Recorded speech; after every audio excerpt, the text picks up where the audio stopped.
పరోక్షమనగానేమి అపరోక్షమనగానేమి. పరోక్షము అనగా తనకన్నా వేరుగా పరమాత్మ ఉండాడని భక్తి ద్వారా, ధ్యానము ద్వారా, యోగము ద్వారా ఆరాధన చేయడం, ధ్యానం చేయడం, ఇది పరోక్షానుభూతి. ఇది మరణించిన తర్వాతనే ముక్తి కలుగుతుంది పరోక్షానుభవానికి. అపరోక్షానుభవం అలా కాదు.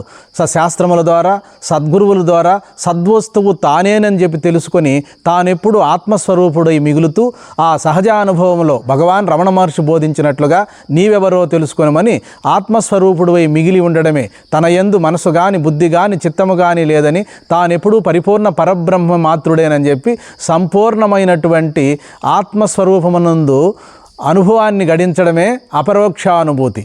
అపరోక్షము అనగా తానే, స్వస్వరూపమే, తనకన్నా రెండోది లేదని, తానుగా ప్రకాశిస్తూ తానెప్పుడూ పుట్టలేదని, పుట్టినదంతా నామరూపాలని, తాను పరిపూర్ణ పరబ్రహ్మమేనని, అది ఎక్కడో కాదు తన యందేనని, తన స్వరూపమే పరిపూర్ణ స్వరూపమని సహజానుభవంలో మిగిలిండడమే అపరోక్షానుభూతి, బ్రహ్మ సాక్షాత్కారము, ఆత్మదర్శనము. ఇవన్నీ కూడా పర్యాయ పదములే.